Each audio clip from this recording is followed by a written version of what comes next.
कुमकुमचे चरित्र. कुमकुम 22 एप्रिल 1934 रोजी सय्यदा जैबुन्निसा यांचा जन्म. हिंदी आणि भोजपुरी चित्रपटातील तिच्या कामासाठी ओळखल्या जाणाऱ्या एक प्रमुख भारतीय अभिनेत्री होत्या. तिचा जन्म बिहारमधील शेखपुरा जिल्ह्यातील हुसेनाबाद येथे एका प्रतिष्ठित शिया मुस्लिम कुटुंबात झाला. तिचे पालक नवाब मंजूर हसन खान आणि सय्यदा खुर्शिदा बानो होते. कुमकुमच्या चित्रपट कारकिर्दीची सुरुवात 1950 च्या दशकाच्या सुरुवातीला झाली, जेव्हा तिला प्रसिद्ध चित्रपट निर्माते गुरु दत्त यांनी शोधून काढले.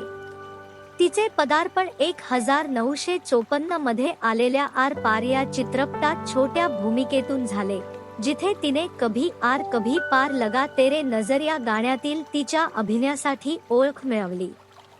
गुरु दत्तने त्याचा मित्र जगदीपावजी एका स्त्री अभिनेत्यावर गाणे चित्रित करण्याचा निर्णय घेतल्याने ही संधी निर्माण झाली.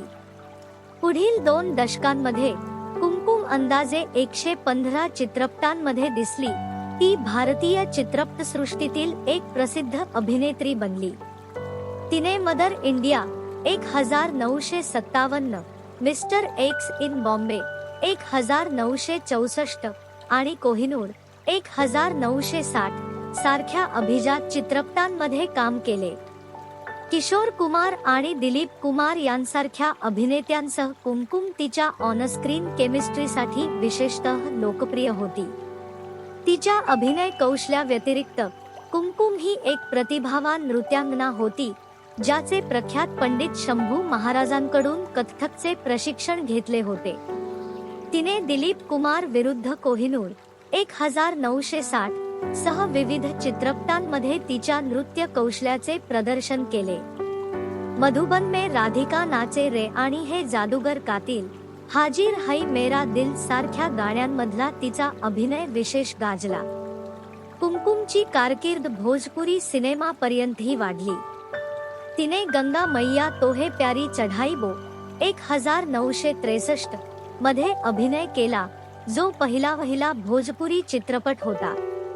तिने लागी नहीं छुटे राम 1963, बलमा बडा नादान 1964 आणि नैहार छूट जाए 1964 सह इतर अनेक भोजपुरी चित्रपटांमध्ये काम केले. भोजपुरी चित्रपटांच्या पहिल्या टप्प्यातील ती टॉप स्टार्स पैकी एक मानली जात होती. 1975 मध्ये कुमकुमने सौदी अरेबियात काम करणाऱ्या सय्यद सज्जाद अकबर खानशी लग्न केले. तिच्या लग्नानंतर ती सौदी अरेबियाला गेली आणि कौटुंबिक जीवनावर लक्ष केंद्रित करून 23 वर्षे तेथे राहिली. या काळात तिने गृहिणी म्हणून तिची भूमिका स्वीकारली, घरातील कामांमध्ये गुंतले आणि कौटुंबिक व्यवहार सांभाळले. कुमकुम आणि तिच्या पतीला 2 मुले होती, सय्यदा अंदलीब अकबर खान नावाची मुलगी आणि सय्यद हादी अली अब्रार नावाचा मुलगा, जो नंतर चित्रपट दिग्दर्शक बनला. 1995 मध्ये कुमकुम तिच्या कुटुंबासह भारतात परतली. तिच्या पतीने मुंबईत बांधकाम व्यावसायिक म्हणून नवीन करिअरकडे वळवले. तिच्या परतल्यावर कुमकुमला चित्रपटसृष्टीतील तिची कारकीर्द पुन्हा प्रस्थापित करण्यासाठी अनेक आव्हानांचा सामना करावा लागला. तिच्या अनुपस्थितीत भारतीय सिनेमाचा लँडस्केप लक्षणीय बदलला होता आणि तिला नवीन ट्रेंड आणि शैलींशी जुळवून घ्यावे लागले. या अडथळ्यांना जुमानता तिने पुनरागमन केले आणि भारतीय चित्रपट उद्योगात योगदान देत राहिले. तिच्या संपूर्ण कारकिर्दीत कुमकुमने अनेक नामवंत दिग्दर्शक आणि अभिनेत्यांसोबत काम केले. लेखक-दिग्दर्शक रामानंद सागर यांच्यासाठी ती एक आवडती निवड होती, ज्यांनी तिला आंखे 1968, गीत 1970 आणि ललकार 1972 सह अनेक चित्रपटांमध्ये काम केले.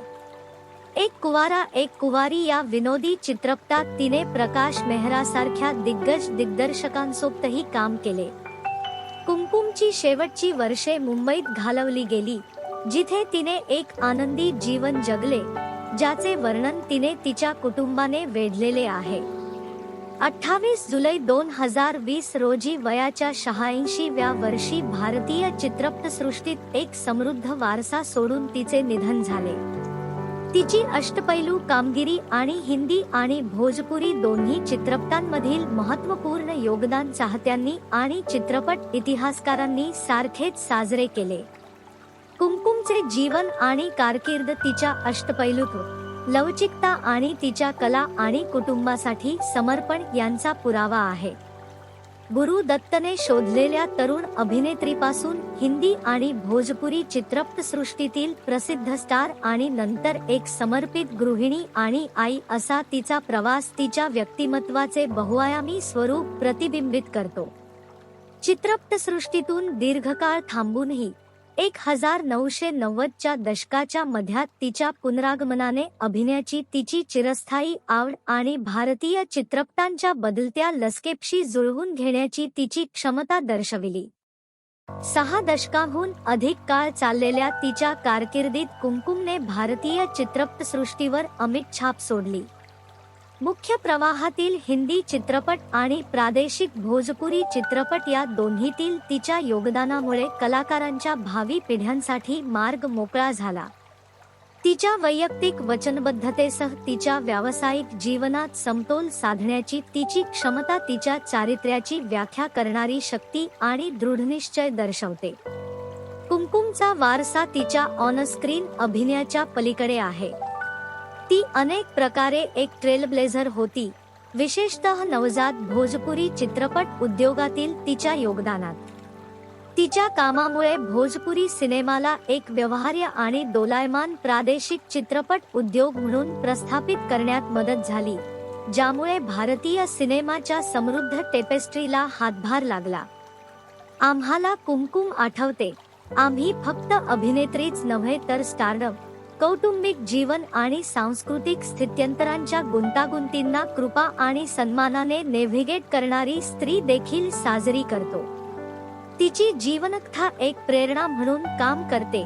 हे स्पष्ट करते की एखाद्याच्या करिअरमध्ये उत्कृष्ट कामगिरी करणे, कुटुंबाला प्राधान्य देणे आणि दीर्घ विश्रांतीनंतरही एखाद्याच्या आवडीकडे परत येणे शक्य आहे. रुपेरी पडद्यापासून सौदी अरेबियातील शांत जीवनापर्यंत आणि भारतातील प्रसिद्धीच्या झोतात येण्याचा कुमकुमचा प्रवास लवचिकता, अनुकूलता आणि अतूट भावनेची कथा आहे, जे गुण भारतीय चित्रपट इतिहासाच्या इतिहासात तिचे स्थान निश्चित करतात.